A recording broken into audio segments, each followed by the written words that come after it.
Okay, some examples on finding multiple sides and finding perimeter. Here we have two missing sides on the right hand triangle. It's a little easier when they're all on one triangle. So I'm going to go ahead and start with the bottom of this triangle, and I'm going to mark it with a variable.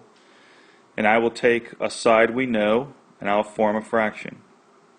So I'm going to put 4 on top of x. And then I have to follow the same path on its similar triangle, so I'll go the same exact path and make a 12 over 9. So I got cross multiply, and cross multiply here, and you divide by 12, and now I have x is 3. Okay, so I'm going to come in here and I'm going to erase all this. I'm going to go ahead and put my 3 in there, but I'm going to ignore it right now, because right now I'm focused on y. So I'm going to take my 4 and that y and make a fraction, and I went along that path,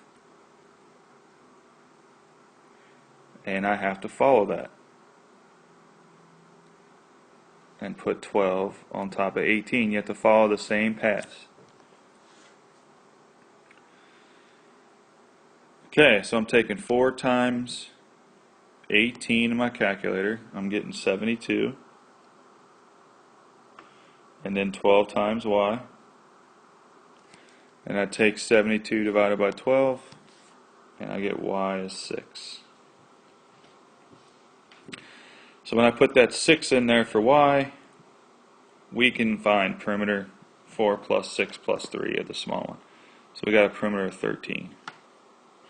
Alright, on to the next example. Here's a little more difficult because the missing spots are on two different triangles. So if you can take advantage of a scale factor, it is so much easier to do this. If I look at these corresponding sides, I see a scale factor. 5 times 4 is 20.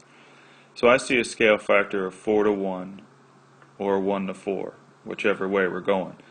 See, so if I see that if they're similar, they have to have the same ratio. So I need to make this a 4 to 1 ratio. But since we're going up to the bigger side, I got to multiply by 4. So that means this piece is 28. And then so these corresponding pieces is a 1 to 4 ratio, but I got to go down because I'm going from the bigger to the smaller. So I'm taking 24 times 1/4, or 24 divided by 4, and I get 6. So if the scale factor is easily seen, I'll use it. So I found a scale factor of 1 to 4, and then a perimeter of the big one. Let me show you something about the perimeter. So I'm going to take 28 plus 24 plus 20, and my big one is 72. Okay, so my small one is 18. Now, I want you to see something with the perimeters. If I take 72 divided by 18, or I reduce 72 to 18, I will get a 4 to 1 ratio in the perimeters as well. So if there's a scale factor between the sides of 1 to 4, there's a scale factor of perimeter of 1 to 4. Okay, so let's use this one. On this one, what if we don't see the scale factor? What if we're completely lost with the scale factor? So here's what we can do. So I don't know what this is. So I'm going to put an X here and watch what we got. We got corresponding pieces of that, and then corresponding pieces of here and here.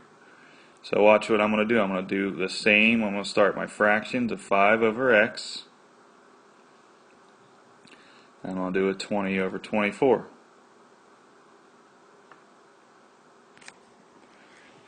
Okay, so I'm going to multiply 5 times 24. You'll get 120.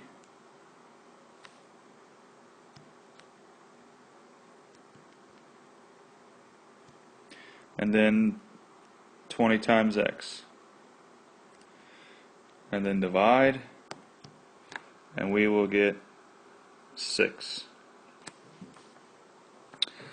And it'll be the same idea for finding the other missing piece. So I'm going to erase all this here, get it out the way, and I'm going to go 5 over 7, and then I'll put a y here, and I'm going to follow that same path, 20 over y. And we can find each missing side just one at a time.